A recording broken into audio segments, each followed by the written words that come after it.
was ensnared in a cable used by a plane towing a glider. He was dropping like a stone. So what did he do? The first I did was switch off the engine. And immediately afterwards, pull the parachute. He wafted into an orchard and walked away without a scratch. We are here at Aero, the grand show for light aircraft in Europe. Brought to you today by BRS Parachutes, who's making this series of videos available for us. We're going to introduce today Roland Bosch, the project manager of Aero here in Europe, and Luan Alicio, the North American representative for Aero. So, we're glad you've done this one more time. You've had several years of doing this, Roland. When did the show start? The show was the first year of Aero.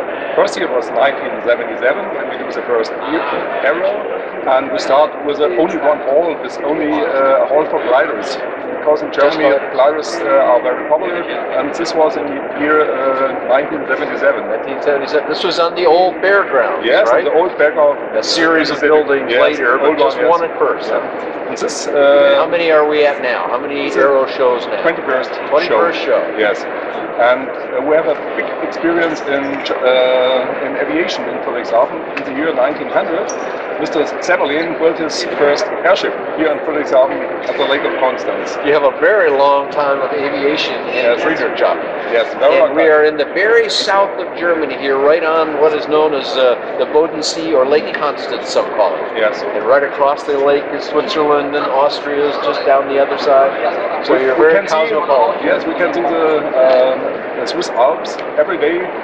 Especially and you could this year because you had some wonderful weather arrive just in time. Europe has had a difficult winter, as we have in the north of the U.S. this winter. But Spring all is of a coming sudden, with the first. Sky came out. Spring is coming with the first day of Aero. Excellent, wonderful. So you've had a good show this year.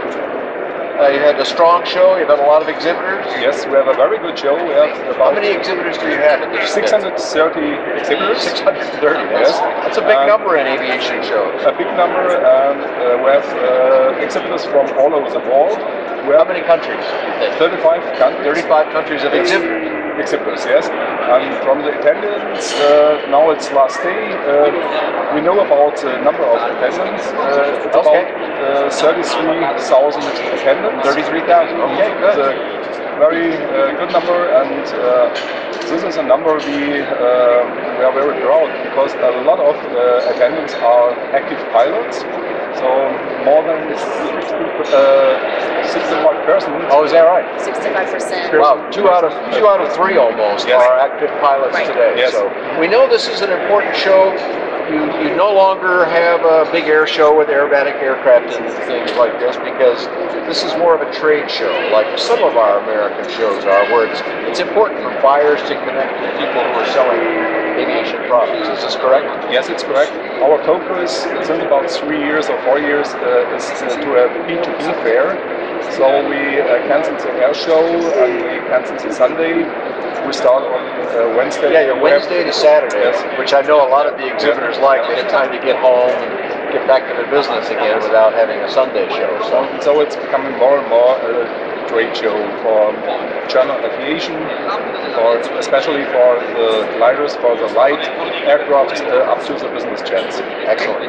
Well, a business-to-business show or customer-to-business show, and this is very important. They can find almost every kind of aircraft here. Is that right? You have more than just the one we're looking at, and more than just business jets. You have a whole range of aircraft, correct? Yeah, we have more than 220 aircraft here in Friedrichshafen. But it's avionics, it's all for pilots. We have a very huge conference program. You have a lot of gyroplanes here too. I saw in Hall B4. Helicopters. Gliders, you have a lot of gliders down at the other end. You have model airplanes. Model airplanes, yes. Which is very fascinating for young people to watch these models fly in the big halls. Yeah, and how many halls are there here full of airplanes? We have 10 halls. 10 halls. Yes. Each of these is about, you probably can't tell in the camera, but each of these is about the size of a gymnasium. Every hall, and you have 10 such halls stuffed full of airplanes. So. Very nice halls. We are on this exhibition ground since 2002, and it's 2002 is when these facilities were created. This new one, yes. Okay. And it's directly directly close to the airport Friedrichshafen. Yeah, it's right there is where the airport is. So the old grounds used to be distant. You had to bring the airplanes down the streets. We have big hangar doors, so airplanes can land in Friedrichshafen and maybe float out. Yeah, almost fly in. Yes. Yes, right. That's not common at air shows. More than aircraft, you have here lots of other products for pilots and builders of airplanes as well. What other kinds of products are available to see and hear at the show? For example, the engine area. You have a whole engine area, right? Yes, and this is an overview of the most important engines for airplanes. Like Lycoming, Continental, Rotax. And some engines that we've never seen before, too. Yeah. Some experimental engines. And we have propeller cells, all for lots of. You have a number of airports from Europe are represented here too. I think I saw that. Yes. And clothing products for pilots. Clothing, headsets, glasses, all you need. With 630 exhibitors, this is even by the large American air shows, that's a big number. Maybe one or two are larger than that, but not many. So I think in Europe we are the most important, the largest show, and worldwide maybe we are a little bit behind Oshkosh. Oshkosh is very, very huge. We have more attendance in Oshkosh, but due to the exhibitors, I think we are worldwide the best show for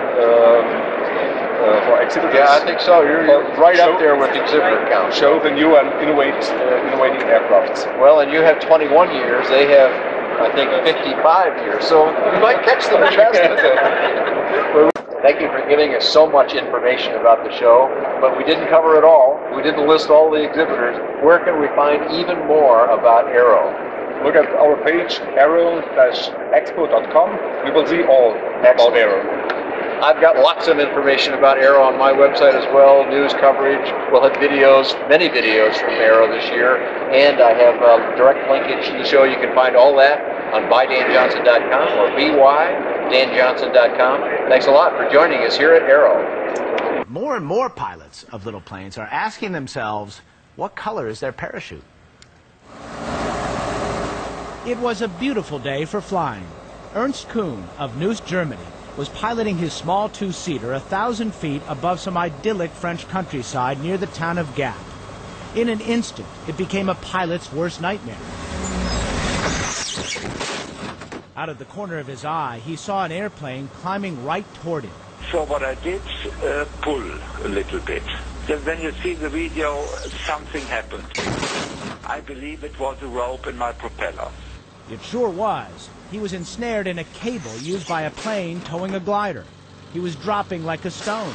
So what did he do? The first I did was switch off the engine. And immediately afterwards, pull the parachute. A parachute not just for him, but for his whole plane.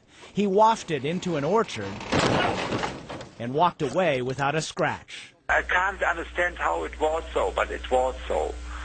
It was a moment with, I think, very, very much adrenaline. Ernst was saved by a rocket-propelled parachute system for airplanes made by Ballistic Recovery Systems of St. Paul, Minnesota. The company claims the chutes have saved 199 lives. Cirrus Designs is the first company to build general aviation airplanes with BRS parachutes as standard equipment. And Ernst rebuilt his little bird himself. And of course, installed a new chute before he took flight again. Do you think that you are alive today because of that parachute? Yes, 100%. 100%. Parachutes cost between $3,000 and $20,000, depending on which plane you're putting it into. Of course, when you ask Ernst about worth every penny. You know, it's like the credit card commercial, priceless, right?